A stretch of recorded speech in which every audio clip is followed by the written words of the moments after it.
everybody. Welcome to the Downtown Den to celebrate International Women's Day. Thank you so much for inviting me to be your host. It's a real honour for me to be here with you today. I actually was lucky enough to host Downtown's Liverpool in Business Women's Award last year, and I met many of you face to face. Well, what a 12 months it's been. I think it's fair to say we have faced a lot of challenges in that time, and the world of business does continue to face a number of challenges as we go forward and we emerge from lockdown. But out of disasters, there are also opportunities to grow, opportunities to thrive, and lessons to learn. Well, today I am joined by 5 leading businesswomen from across the UK to talk about their unique experiences of being successful female leaders. They'll be giving us some of the secrets of their success. And we'll also be touching on issues about diversity and how to make our workplaces much more inclusive. And that's not just in terms of gender, but in terms of class and in terms of race and a whole raft of other things as well. So I'm going to hand you over to our panellists shortly, and they are going to introduce themselves because they will do a much better job of that than I ever could. And then we'll come back to me. I will start with some questions. I've got plenty of questions for you all. And then it will be all of your opportunity in the Downtown Den to put your questions to our panellists, and hopefully they'll be able to provide you with all those answers in the hour that we have allocated for this chat. Well, the first person I'd like to welcome up to introduce himself is Yetunde Dania from Trowers and Hamlin. Thank you, Jacey. As Jacey said, my name is Yetunde Dania. I'm a partner at Trowers and Hamlin's Solicitors. We're an international law firm. And with effect from January last year, so at the beginning of the pandemic, I was appointed to be head of our Birmingham office, which is made up of just over 100 people.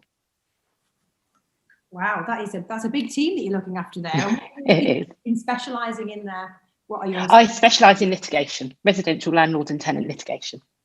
Amazing. Well, we'll come back to you later. We've got lots of questions that we'll be asking you. Could I please welcome up next Jane English, who is from Merseyrail. Thanks, Jacey. So as you said, I'm Jane English from Merseyrail. So my day-to-day job is people director. So I look after both the HR side of Merseyrail, but also I look after all of our stations and our stations employees. And I'm also deputy managing director. So we provide rail services to effectively the Liverpool City region. So we're a regional train operator. Amazing. Has it been quiet over the last 12 months? Fortunately, in terms of following government advice, yes, it has. But obviously, from a patronage point of view, considerably quieter than what we're used to, Jacey, definitely. I think that's going to change over the coming months. Anyway. I think it might well do. Okay, well, the third person that's joining us in our Downtown Den today is Natalie Edward, and she is the founder and the chief exec of Transition Stage. She's an actor, a producer, and also a multi-award nominated entrepreneur. Natalie. Hiya, thank you for the intro and nice to be here, everyone. As I said, my name is Natalie. I'm an actress, producer, and I'm the founder of Transition Stage Company, which is a film and event company, and we also have a database. And I'm also the creative director of 2 script writing competitions that are UK based that end into a red carpeted gala event, one called Enter Stage Right and one called Amplified, creating opportunity for creators and writers in the UK. And we also have a digital marketplace where writers can sell their IP. Amazing. Sounds like a very glamorous lifestyle as well. Is that fair to assume with the creative industries or not? It's okay, but not at the moment. Everybody's in the kitchen or the living room. It will pick up, it will. Next up is Jane Iceton. She is the chair of Smartworks in Greater Manchester. Jane. Hi, Jacey. It's Jan. Yeah. Sorry. I'm I'm on as well. It's all getting confusing. There's a lot of J's today. As you said, I'm the chair of Smartworks Greater Manchester. I'm a non-exec director. I'm an investor in startup SaaS platform businesses. I've worked in global tech, FTSE 50 utilities. I've run my own company. I've set up a business in North America, and I have worked with more venture capitalists than I care to mention. So I've got a few bruises in the business world to share today, if anyone wants to ask me a question. Well, there will be opportunities to share those bruises. What's been your favourite role in all the roles you've had in your career today? Oh, well, this is the most rewarding and the most delightful, and it gives me a real sense of purpose. How long have you been at Smartworks for? It'll be 2 years in July. It was set up 5 years, nearly 6 years ago. So I'm one of the newest chair that we have in Smartworks Greater Manchester. Amazing. We'll have more questions for you shortly. Finally, can I welcome up Kim Leary, last but by no means least. She is the Chair of Downtown and Business in Birmingham and also the MD of Squibble. Thank you. Yeah, thanks, Jacey. Yeah, so my kind of career in the world of business started in 2010. So it's been a good going. I tend to work in quite male-dominated areas. Squibble is a web design and branding agency. So it's been challenging throughout the years, but it's been really exciting. I'm also obviously chair for Downtown and Business, which is the Birmingham region. Probably 4 weeks now that I've been doing it for, so I haven't really had a chance to get properly stuck in, and I'm waiting till we can open back up and start meeting people face to face. I know it's been a difficult year, hasn't it? I think everybody's felt the effects of not being able to meet people face to face. We'll perhaps touch on some of that shortly, but what an exciting opportunity to do all of that. Sounds like you've got your work cut out for you. You're going to be quite busy over the next year. They all tend to work together, so it works quite well. So one of my other roles is I'm chair for Birmingham Tech. So they all link together. Business and tech, they're going hand in hand at the moment, particularly with the pandemic. And such a big area of growth as well, which we can probably come on to in the chat. Well, obviously today is International Women's Day, and we're all here to celebrate the multiple magnificent achievements of women all over the world. But obviously we can't do that and not reflect on the terrible 12 months that we've all had. And I think whilst it's exciting that we're emerging from lockdown now, you know, we probably all accept that there are many challenges that come with that. And one of the things that we really need, I guess, is equality of opportunity to be able to make the most of all those new challenges that come our way. On International Women's Day, it feels like maybe we should open up on a big question. And I suppose that would be the issue around the main challenges that female leaders or women in business face. Are they different to the challenges that men face? Jane, what would your opinion on that be? So I work in a very kind of traditional male-dominated environment. So, you know, our workforce is 75% male. And for us, it's a real challenge to really get to the heart of, you know, what makes, you know, a traditional kind of industry attractive to females. I suppose for me, you know, whilst there's great support within, you know, my company to try to change this agenda, it really kind of goes to the heart of what we do. And for us, it's a real kind of soul search around, you know, we want to make our business inclusive. We want to make it an environment where everyone feels they can bring their best self to work. You know, you feel you can bring the real authentic self to work. But actually, you know, as you kind of climb the ladder within industry, you know, it can feel quite lonely. You know, you get to, you know, a kind of level with an industry and within, you know, an organization, and suddenly, you know, potentially you stop seeing those female role models. You stop seeing people who perhaps have the same kind of experiences of you. So for me, I think it's really around kind of challenging some stereotypes that we need to start doing and really promoting those fabulous role models that we've got within the industries where perhaps, you know, we don't see the female leaders that we want to. Why is that though? Is it because you get to a certain level and lots of women sort of fall away because of their other responsibilities, or is it because it kind of excludes women when you get to the highest echelons of those professions? I think potentially it can be a bit of both. I think for me, one of the really positives that come out of the kind of the last 12 months and the experience of the last 12 months is just how businesses can work more agile, and actually how you can have a much better work-life balance. You know, I know we've seen, you know, lots of reports coming out about, you know, particularly around the burden on women around the homeschooling and the caring responsibilities. But actually, I think it's really opened the eyes of business, and it certainly has in our organisation, to say, you know, we need to use this opportunity to think differently. We need to use this opportunity to actually say, you don't need to be chained to your desk 9 to 5, Monday to Friday. You know, there are other ways of working. And I do think that's going to be of particular benefit to some of our female employees, without a doubt. Would anyone like to pick up on that idea? I mean, you mentioned about the childcare and women filling in a big part of that role during the pandemic. But I mean, I saw something, it was in The Guardian actually, said they'd done research that said 78% of all working mums had done all of the homeschooling during the pandemic.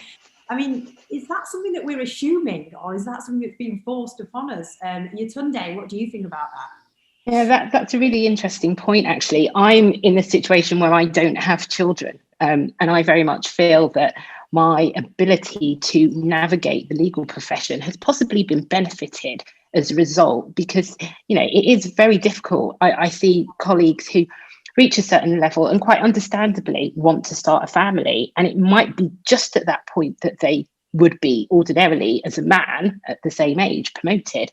But unfortunately, women start falling away at that point. And I think it's very much an onus upon employers to make sure that once women have gone out of the workplace to start their families, that they're encouraged and supported to come back and continue to be supported to reach those higher levels within a business. Because I think it's, you know, how we make women feel comfortable in terms of returning and making them see that they can still aspire to senior levels. So, you know, there is that saying, how can you aspire to something if you don't see it? And I think it really is incumbent on businesses to make sure that women returning to work have those opportunities and they are promoted. And Natalie, in your industry, it's quite a creative profession. I know you talked about moving into tech as well, but I mean, is that something that you've experienced? Well, I haven't got any children at the moment, but what I've experienced from other females that are a little bit older than me in the industry, it's, you know, obviously in films and stuff, you have to shoot on set. It's weird hours, you know, it's just, you know, and then also it's organised by men that probably don't have that problem with children. So the filter of organisation, they just don't think, you know, that it's not in their periphery that women might have children. The only time people think about it is when the top line actress has got children, then everything singles around her. But a lot of female directors that are in their late 30s or 40s who have children are coming back, it's very difficult for them to get back in the industry. Like going back to what I said before, we met people who have these mentorship programs, and these women are like fully qualified executives. And then they have to go all the way to the bottom with someone who's probably just come out of university to do a mentorship to get back to where they are, because they've been out of the industry, when they probably could do the job as a director or producer, get to producer backwards, you know, doing backflips. Yeah. So we do have this problem where it's difficult for mothers to come back into the industry. I don't know what's been changed about it, but Netflix just did an ad saying that we support mothers, whether they're doing something tangible or it's a commercial, you know, a bit of fluff. That is, you know, that needs to be seen. Well, I want to move on a bit later on to talk about the structures around women in the workplace and how we best support women in order to enable them to grow. But I suppose if we come back to the original point, which I think we picked up with Jane at first, which was certain industries maybe not appealing to women. Kim, in your world, you know, you mentioned at the beginning about working in web design and tech and trying to get more women in tech, and diversity in tech has been a bit of a challenge. How do you overcome barriers like that? And what is it? Because, you know, from the outset, we'd all like to say it's level playing field, and that, you know, lots of women of our generation would feel just as accepted into those worlds as men. But for some reason, we're still not really going into those professions. Why is that? I think it goes all the way back to school. Careers in tech, careers in STEM subjects are not put forward to girls. They're not suggested. It's typical that, you know, a guy would be asked to go into web design or into coding, but women aren't. Yeah. And there's some really scary stats around that. But then I think it goes all the way through. You know, I'm advertising at the moment for a creative designer. I'd love to employ a female, but there aren't that many applicants. It's probably at the moment 75% male and the rest female. So yeah, there's definitely the difference there, but there are some brilliant initiatives. University of Birmingham have put 50 female scholars through. They're doing a coding boot camp just for getting females through, and there's definitely a want there. There's definitely a need, a desire. Yeah, I think it comes from, we all have to talk about it more often. You know, working with being in software, it can be stressful. It can be a high-pressured environment. It can mean longer hours, which for some working parents, and I think we have to say parents, because, you know, a lot of, they do just as much. It's still 50-50 split in lots of cases, but it does mean that there's always going to be one main caregiver who's got to, you know, do the school run and collect their kids, and so it does make it difficult. And I think if we have the conversation, we talk about it more, means employers are then going to think about it and think, right, we need to have roles that are flexible. We've proven during the pandemic that we can trust our work staff to work from home and to not have to be in the office. So I think there's definitely, it's opened our eyes. I think we have to continue having the conversation. We have to keep talking about it. We have to keep making it more accessible. When we talk about strong female leaders, what are the qualities that strong female leaders need? I mean, are they just the same as the qualities that strong male leaders need, or do we bring something different? Jan, I wonder what your thoughts are on that. I think a lot of qualities about taking responsibility, setting a creative vision, and having the skills of bringing people in to equally share and belong in the delivery of that vision. I think that's a shared skill that all good leaders should have. Not all do have it, but male or female, all leaders have to have those skills and capabilities. And in my own experiences, I think obviously females are more empathetic in general than men. I think we're more understanding and we're better listeners. The other, I think, and it came from being a working mother myself for many years, a skill that I know I brought into the last company that I was with that we then sold and I retired. I brought the ability to step back from the testosterone of the decision making. I worked with an all-male board except for myself. And I was responsible for all of our long-term clients. So 80% of the revenue stream and profitability was on my back. So I had a position that demanded I was listened to. But I honestly did think that ability to, and we do this in the charity, we help women translate things that they take for granted, which are actually real skills in being able to be resilient, manage different activities all at the same time, be tenacious. We have to learn as women to translate those skills into real leadership qualities that are then sought after by organisations. And there's so many statistics now that demonstrate with females on the board, the performance of the organisation is far stronger across every measure, financially, retention of key staff, and so on and so forth. So I think empathy, being able to manage multiple tasks at the same time, and also to be able to step back from the real heat of the decision and be a little bit more logical about it. I find women, it's not something, I think maybe more women coming into STEM will help be able to articulate this strength. But for me, if I'm not sure about what the decision should be, I'll go back to the data, look at the data and help use the data to drive the decision. And I do think the chaps that I work with, it might just have been that company, but I don't think so. They were more interested in the win and getting to the win, getting there quickly. And we all know the story of the hare, and it's not necessarily the one who gets there quickest that does the right thing. So hopefully there was something in that you can work with. Yeah. I mean, Jane, are they things that you identify with? Have you recognised those same qualities in your own career, the ones that Jan has just spoke about? Yeah, I think so. I mean, within Merseyrail, 4 out of 5 of our directors are female. And interestingly, I had a conversation with the MD before we appointed our last female director to say, is that right? Should we have a better balance within our team? But actually, the person was the right person for the job. But we entered into it knowing that the dynamic was probably going to be different, and it is different. But it doesn't mean it's better. It doesn't mean it's worse. It's just a different kind of dynamic. I think that there is a real challenge for kind of female leaders not to kind of get pigeonholed and think they have to act like men.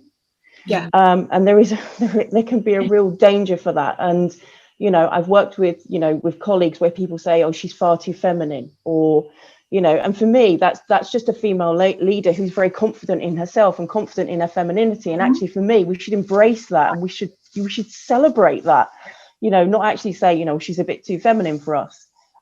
So yeah, I recognize there are different qualities, and female leaders do bring different qualities. But again, for me, it's about getting that right balance for that particular organization. Natalie, I could see you nodding in agreement there. What was your take on that? No, it's true. I have a lot of female friends that work in finance and are in executive in tech, which is totally different to me. But they always say they feel like they have to be masculine. to get their point across. And I have a I'm very assertive, but I'm confident in my own skin to be feminine. And I feel like a lot of women, in my opinion, have this pressure to be masculine and do what. And I just think it's not conducive to good work if you're trying to be something that you're not. Yeah. And do you think that's something that will change as we go on? Yetunde, do you think have you seen changes in your own career in the qualities that female leaders present to companies? Well, sorry. Go on, Yetunde. I was going to say, I think that point about authenticity is key, and not, acting as though you are a man. And it's interesting to see when some women get into that leadership role, they just sort of assimilate all of these characteristics that they didn't have before. So I think it is about, feeling comfortable in your skin, being authentic. And I know certainly for me, since I made that decision, so I used to be led by a very man's man, so to speak. And when he left, I was like, okay, how am I going to relate to people? I've been made to feel as though, I need to be sort of, have these masculine qualities, and I don't have them. And I just decided, what can I be good at? Well, I can only be good at being myself. And so I think the world of work is changing, and those skills that we talk about, soft skills, I don't think we should talk about them as soft skills. They are, skills that are every bit as important as having your professional qualifications. So, I've always been told that I have great soft skills, but as I've become more of a leader, I've seen that those skills are actually integral to being a leader. They are far from being soft. Yeah. And also being able to show empathy, I think, for employees and, managing big teams. It's kind of being able to understand where people are coming from, I guess, and that not being a negative. I think it was Jane actually mentioned, was it Jane at the beginning, was talking about some of the feminine qualities. They're almost seen as a negative, when actually we should be celebrating them as something that, we bring with extra added bonuses to a company or an organisation. We touched on it a little bit at the beginning. And I want to move on a little bit to look at the structures that are in place to protect women in the workplace. Do we feel that they're adequate? Has the pandemic exposed gaps there and things that we need to work on? Perhaps Kim would like to pick up on that. Thank you. I think it's difficult for me because I'm not a corporate business. We're only a small team. So for me, everything's still the same, particularly because we're a digital company. We have a computer, we can work anywhere. So I don't know if I'm the best person to kind of answer on that. I think it would be very different in the corporate world where there's more exposure to it. Yeah. I mean, on the discussion points from the previous question, my view is the complete opposite. I'm not surrounded by it, so I don't see that. It doesn't exist in my world. Jan, what about you? I mean, do you think there are adequate support structures in place to protect women? Well, from the charity's perspective, we deal with, you have to have one quality and one quality alone to come to our charity, which is a women's charity. You have to be unemployed. So we haven't seen any changes to support women differentially than men in terms of their route back into employment, which is interesting given the disproportionate impact of the pandemic on female employment. I'll be really interested to see what the DWP and the job centres, and I mean, we're based in Greater Manchester, and what the organisations across the Greater Manchester Combined Authority, I'd be really interested in what structures they put in place specifically to address the imbalance that's actually taken place through the pandemic, and that we'll leverage on any and all of those organisations and methods and support mechanisms that are put in place, and obviously we'll try to leverage. Yeah. And Natalie, you actually mentioned a bit about it earlier when we were talking about structures. Do you feel that there are adequate structures in place to protect women in your industry? From my experience, I do. In my experience, I have freelanced to work for other corporate industries in the creative sector, and I'm going to say something quite controversial now. Sometimes women can be the arch enemy of other women, and because the creative industry is so difficult to get ahead, and there's certain barriers. Sometimes, going back to the masculinity bit, sometimes a lot of women adopt these masculinity attitudes, and also we've injected misogyny that's unconscious underneath. And then, you know, they sometimes are harder on the women in the industry. That's what I've seen. So some in my creative industry, you know, we had the Me Too moment and other things. Sometimes there's not much, it's getting better, but sometimes there's not that support for women. And sometimes women can be part of that, unfortunately. That's an interesting point. Women not supporting each other. Would anybody else agree with that? In my industry, anyway. Anybody else agree with that? Jane, what about from your point of view? I mean, I suppose from our industry, you know, we will grasp, you know, any female who kind of wants to come into the rail industry, you know, and wants a kind of career in an environment where, you know, perhaps they wouldn't naturally kind of think of it. But I do understand what Natalie means in terms of, you know, sometimes, you know, you hear conversations, and it's very anecdotal, but you hear conversations, you know, about needing to drop the kids off or pick them up, and primarily it is females who are having these conversations. And, you know, throughout the pandemic, you know, I have primarily heard, I don't have statistics, but I have primarily heard our female employees talking about these issues. You know, you don't hear our male employees having these kind of conversations. You know, so I think, you know, there probably are some kind of barriers. And, you know, and I do hear some female employees, you know, also kind of say, you know, they're using that as an excuse again. You know, I don't think that is particularly a male thing. I don't think it's particularly a female thing. You know, I think it can be just seen generally as a bit of, you know, and it's excuse for someone not to be seen to be pulling their weight in the workplace, where actually, you know, the fact that you have a female employee who's trying to juggle being a mother, taking their kids to school, coming to work, doing homeschooling, frankly, in my book, is far more productive than a lot of other people, because it shows so many different kind of versatile skills for me. Well, at this time, I just need to remind everybody that you can also put questions to our panelists, and I'm going to go to some of those questions shortly. I can see a question actually from Jane Kennedy here. Are we able to go across to Jane so she can ask her question? If not, I can read it. Basically, it's a question from Jane Kennedy to all panelists saying, I've experienced corporate and now I'm self-employed, and it's been totally liberating. I used to feel constant pressure and mistrust of male board, to the point where I felt like asking for any flexibility in terms of time outside the 9 to 5 was noted and almost scoffed. Despite being an extremely successful and hardworking member of the team, I now work with many women on a flexible basis around childcare, and the stress relief is immense.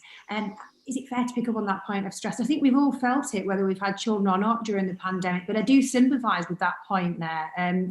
For any of you, do any of you have children who'd like to pick up on that point there? Can I pick up on it?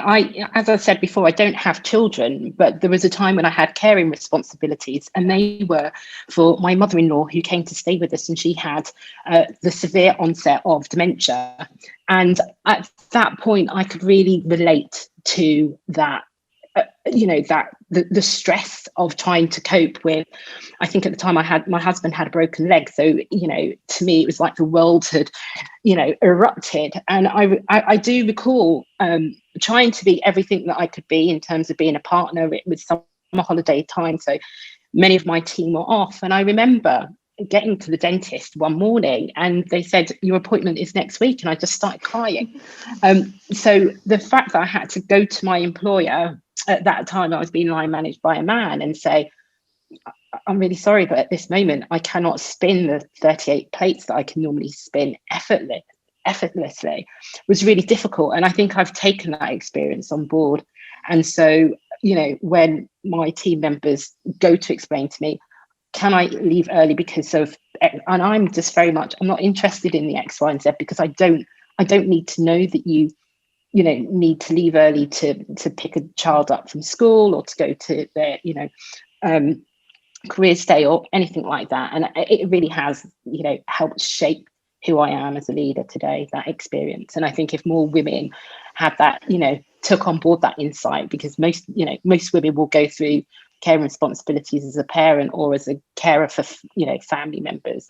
You know, if we could be more empathetic in that way, I think it would help bring about lasting change. I can see Jane's come back with a follow-up here, saying that she's also experienced a female being brought in and told that I should appreciate a female on the board, like they were waiting for a pat on the back for appointing a female. I mean, I relate to that. What would you say about that, Natalie? What's your experience? Well, mine's a little bit different because it's intersectionality. So me being a woman of colour, you know, it's like, oh, you've been involved. You should be happy just to have a seat at the table. I'm like, you know, what do you mean I should be happy? You know, you should pay me. You know, just what I mean is sometimes I feel like diversity and just various other forms of allyship is just fluff when it doesn't really mean anything. It's just a way for them to just brand and say, look, we've done something. That's the bare minimum. What I think, you know, women and, you know, other marginalised groups should really focus on is progress and just fair treatment. And sometimes when people come up to me and go, oh, we want to, you know, we bringing you to the table to speak, we'll bring you on board. You know, that's coming from a place of they have power and poor you come. I think, you know, people in I think structures in corporate companies or in any industry really should come to other people from a place of empowerment and working together. So, you know, I don't know if that's answered your question, Jane, but I can totally relate to people patting you on the head and go, there, you should be grateful. You've got a seat at the table and there's another person that looks like you. So yeah, so patronising indeed. Hopefully that's answered Jane's question. And don't forget, if anybody else has got questions, you can also pop them in the chat. Hopefully we'll have time to get to those questions too. Jane's just replied there saying, yes, thank you. So patronising. So I think definitely answered their question. Moving on a little bit, we did touch upon it a little bit earlier on, but I wanted to talk about the experience of COVID over the last 12 months. We've seen lots of gaps open up, I think, over the last year in terms of gender, in terms of age, in terms of class. Would any of you think that women have been the most badly affected by the pandemic, or is that being a bit over presumptuous? Because I'm banging junk women, obviously, on International Women's Day. Kim, what do you think? Personally, it's not something that I've come across. I think it's evenly split. Everybody has had to change the way that they work. Everybody's been dealing with things in different ways. Yes, I'm a parent. I've got 2 kids. We've had to juggle the homeschooling, but we've taken it in turns. I'm able to allow. The dog needs to join in, actually. I think you should bring the dog on. The dog's got something to say. But we're in that position where we can split it, and every day it's a battle of whose meeting is more important and who gets to, you know, use the office for calls. Yeah. But I think that yes, everybody has experienced it in different ways, and whilst you know, we can't escape the fact that it will have hit people mentally as well. You know, not being able to see family and to see friends. There, I think the bigger problems that will be at play, and particularly as we start to ease lockdown, I think there's going to be a lot of anxious people. You know, I'm very conscious about moving staff back into the office and how that's going to have an impact. And I think moving forwards, we're probably not going to be 9 to 5 in the office every single day. We'll definitely take more of a hybrid approach to it. And just gradually ease back and see how things go. I think that's all we can do at this stage, isn't it? Nobody's got the answers. Yeah, I'd like to come in on that, because there's report after report, statistic after statistic that measures the disproportionate impact of the pandemic on women's employment. It may not be in the professional field, where in a professional marriage, both people will shield the weight of looking after children and homeschooling and the like. But with the women that we see, unemployed women, disadvantaged and vulnerable women, quite often, they are in the jobs that have been massively affected: hospitality, retail, domestic services. They have been the first people that have been asked to take reduced shifts. They're the first people who've been put on furlough and then exited from furlough. So there will be a lot more reports coming out about the disproportionate impact of the pandemic on women, I'm afraid to say. And the other community that I feel most concerned about are also young people. You know, their end of their university or the beginning of their university experience has been massively impacted. And the mental concerns of young people trying to join a workplace that looks and feels very different, and that perhaps is nervous about taking on more jobs. I think that's something that we if we have any opportunities to impact and make a more positive impact on those societies and those opportunities for people, we should take those and run with them as best we can as businesswomen. Jan, just picking up on that point and maybe pressing it a little bit further, you know, I talked about those gaps between women and men, old and young. I mean, you know, obviously the young have been very hard hit by the pandemic. Does that, to take that further, can we assume that young women have been really affected more than young men, or is it too soon to say? I'm not sure. I personally am not aware of the statistics yet about young women, particularly in terms of employment. But I know the mental health issues of young women and related to their aspirations for employment have been really impacted. I think you know, the statistics will come out, and there'll be women's organisations who are doing that research. And then to your point and points that we made before, it is what it is, and it's what it can be that we need to focus on now. And we can't wait to throw our doors open again on the 12th of April, subject to the tests, and having had to close and then massively adapt the services to deliver all of our charity services online has been a challenge for us, but lots of organisations have done it. And I think that presents us with opportunities, certainly as a young working mother, and then as a single parent young working mother.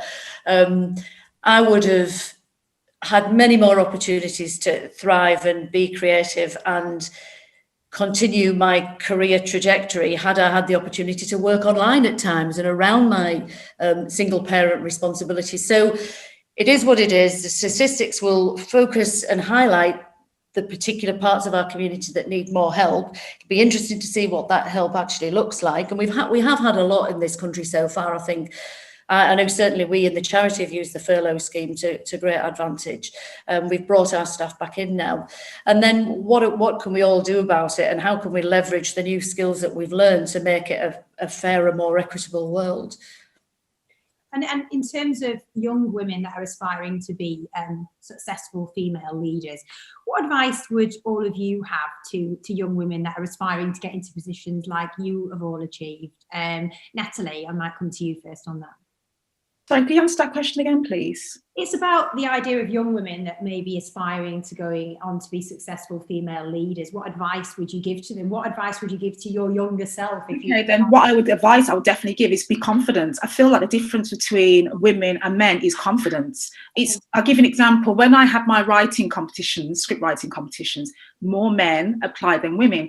And it's not because men are better writers or women, because it's that confidence, it's that unconscious bias of females feeling less than men. Sometimes, you know, even with making money and business, you know, there's so, you know, even with tech, as what Kim said before, it's not so much they're not interested, it's that confidence to think, oh, I can go for this, you know. And I think what females or even anyone should do is just literally take that step forward and just go for it. And, you know, men feel really comfortable messing up, don't they? You know, they'll mess up, oh, I've messed up, and they'll still carry on.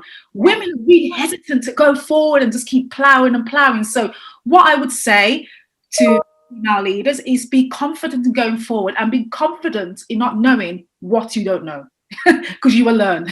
Be confident in failing and moving forward. I think that's a point that many of us could probably identify with. Would anybody else like to pick on that issue of confidence? Because I know a lot of women that have that self-doubt that men just don't seem to have. Where is that coming from? Is that from our socialisation in growing up, or is that something that we learn when we get to a certain stage of our life and careers? What's that all about? So I wrote an article on Imposter Syndrome that was published by the Female Lees. And it went viral. Like, the responses that I got from it was just absolutely insane. I've always talked about having this big blue hand that points down. She doesn't know what she's doing. It's been my entire life. And I didn't know what it was. I didn't know what it meant. But it is imposter syndrome. Men, there was a lot of comments on there from men saying it doesn't exist, it's not real. But there were also a lot of men that agreed with it and said in their careers they'd experienced it. But the amount of women that it really related to and said, yeah, I feel that. I've never known what it is. I don't know how to stop it. And at every point, you know, when it comes back to Natalie's point, it is about confidence. It's about just going, I can do this. Yeah. And being able to build up that voice in your head that's telling you, yes, you can do it, and trying to dumb down all the other voices. Yeah. But I think with time and experience, if it's not necessarily something that's always there, invested in us straight away. It is a strange thing. I mean, in my earlier career, I used to read the news for the BBC, and many a time it used to pop into my head before we went live on air. she can't do that. What's she doing? She's just from North Manchester. I don't know who's given up. I don't know what it was, but I can definitely identify with that. Jane, in your world, is that something that you've seen, women that having that sense of imposter syndrome? I think it is. And I think it's so important for women to kind of, to challenge themselves. Because one of the things, you can go along in a career and you get to a stage, but actually for me, you have to actively keep seeking out the challenges. They're not necessarily there for you, so go and seek them out. And I say, go and get that butterfly moment. If something's not giving you butterflies, then it's not going to challenge you. Go and seek them out, kind of thing. Something like doing something like this today. This is the first time I've done something like this today, and you think, oh, kind of thing. But go and seek it out. Go and do that. And also I think the really important thing is recognize that you also have your own prejudices. Yeah. Everyone has your own prejudices, whether it's about people, situations, whatever it might be, but actually use them to your advantage. And I think the other really critical thing is actually build a really, really strong network, but also both a male and female network. We all need, fabulous, good, strong female role models, but actually, you need that male network, because actually, the reality of this situation is the vast people we need to actually influence about this subject is men. Yeah. So build that network around you as well. It's so important as you go through your career. Well, I think we could talk about this all day. It's so interesting that we're getting to all these points, but I feel like we should also move on a little bit to talk about diversity in the workplace, because obviously we've talked a lot about gender being International Women's Day, but obviously diversity relates to so many other things. How do we promote diversity within business? And the fact that we still are talking about it means we are not doing well enough. Yetunde, I know you've done a lot of work around this. What's your take on it all? Yeah, it's a really interesting area, Jacey, and it's, for me, being within the legal profession, I'll talk about my experience there. Rising up through the ranks, I was always one of one, so to speak. I arrived at my current firm 10 years ago now, and they introduced something called Trowers Includes, which is a brilliant initiative. And I recall being asked to give a talk during Black History Month, and that was so scary because I really thought that they were trying to call me out, to give me the sack, and what was I going to talk about, my experience as a Black woman during Black History Month. But we've talked to everybody, whatever their protected characteristic, and it's brought out something very special, because there is research that basically says, whether it's gender, whether it's race, your organization will work more effectively because you'll get different ideas, and so on. A pivotal moment for me last year was the murder of George Floyd, and I think everybody saw, open their eyes. They may have heard about the inequalities before, but I think this really opened the eyes of business. And I've challenged my own business because, I want to challenge the whole profession, whole world. But I've challenged my own business, and we've had some really difficult conversations. But I think it's about that point that somebody raised before. It's about listening. It may be uncomfortable, but it's about listening to that experience, because people see me as, that's Yetunde, who I work with every day, and I did a podcast about my experience, and the response of my colleagues was overwhelming. It was very supportive, but unless we talk about these experiences and listen, then how do we take things forward? So how do you get people to listen? I think it's all about the organisation in itself. So we've talked about, gender and how the changes have come about through women's voices. I think it's about organisations taking a really good look at themselves and asking about the experience of their Black, Asian and minority ethnic staff members. Because yes, businesses may have employed those people, but do they know about the experiences in the organisation? And we started with a group of people talking about those experiences. And I think people out my firm, I'm quite fortunate. My firm's quite good. But when the legal profession itself, so the Law Society, started having those discussions throughout up and down the country, I think it was quite surprised by some of the answers that they received from the people who had gone through that process. So I think that's the start. There was a lot of conversations around that time about, white privilege. What is white privilege? Why not talk about it? Yes, it's uncomfortable, but it exists. It does exist. So, read up about it, learn about it, and see that has an advantage over you and me going for the same job, for example. Look at, one of my real frustrations is about the racial equality pay gap.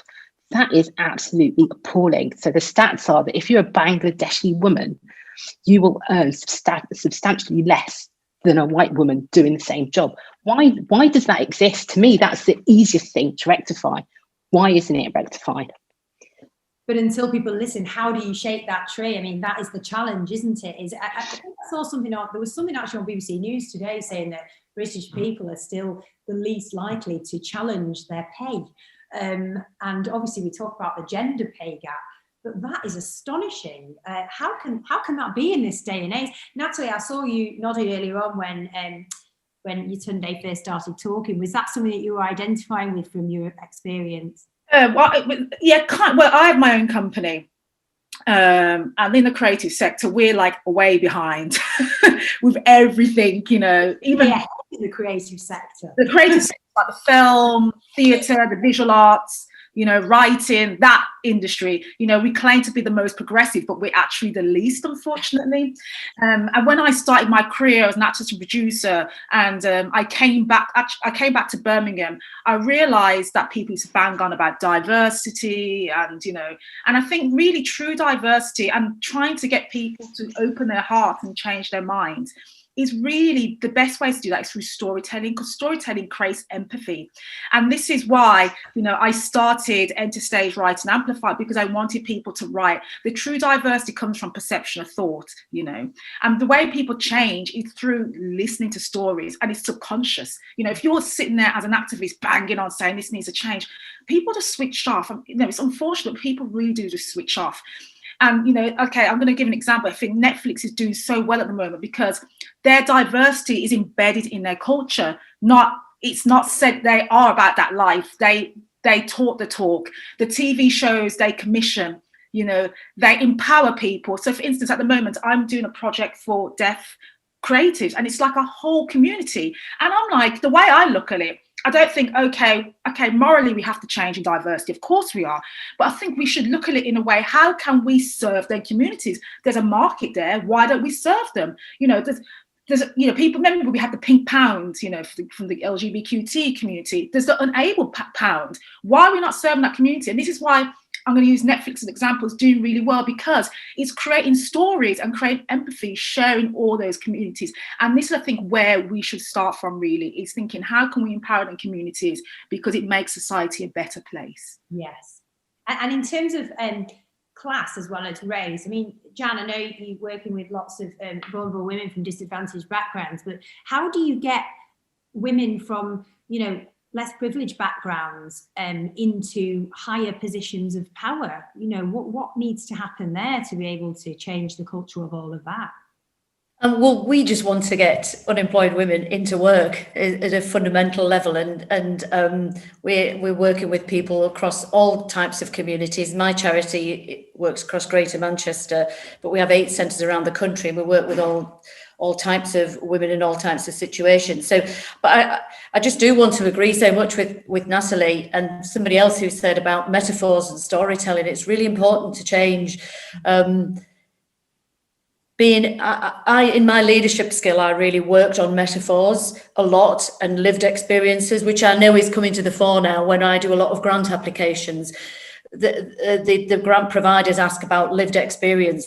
What have we actually experienced ourselves in regard to being a single parent? I've got a mixed ethnicity child.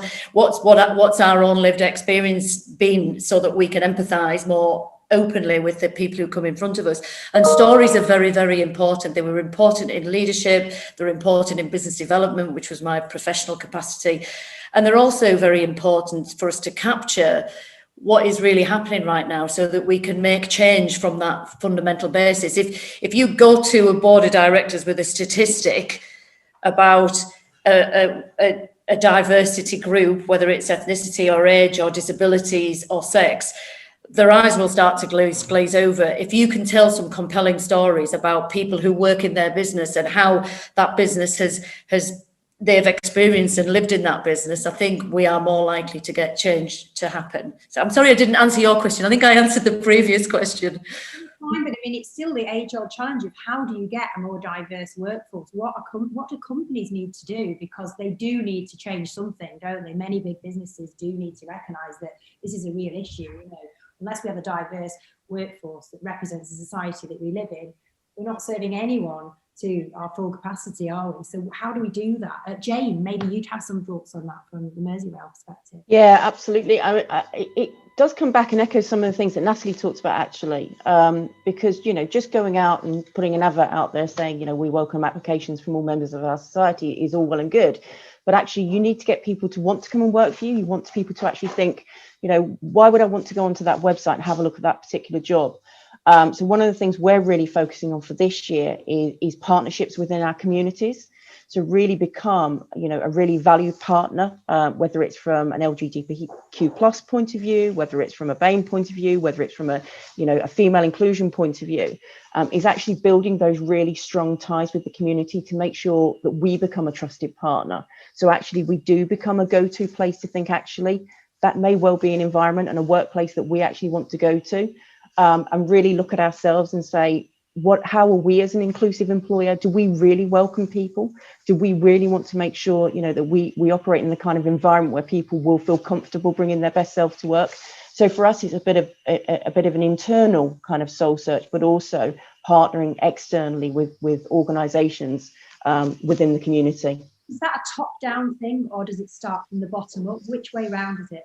It's definitely a top-down. So we have an absolute commitment from the very top of the organisation, but actually we use our employees as well. So it's a bit of both, actually. So you absolutely have the commitment from the top of the organisation to work in this way, but all of our employees are part of our communities, and they understand their own local communities as well. So for us, it's a bit of both, actually, Jacey.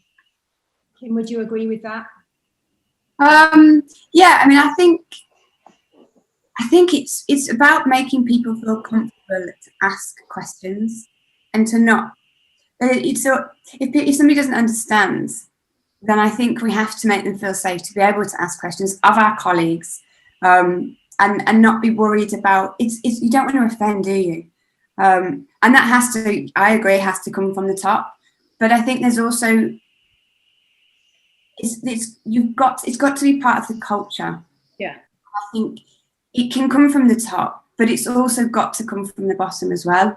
And we have to empower our staff and our teams and our colleagues and friends and family, everybody, to want to explore, to want to ask questions, so that you don't want to be kind of told that you've got to do this. Mm-hmm. It's got to come from within. And I think that's when change will start to happen and people will want more change.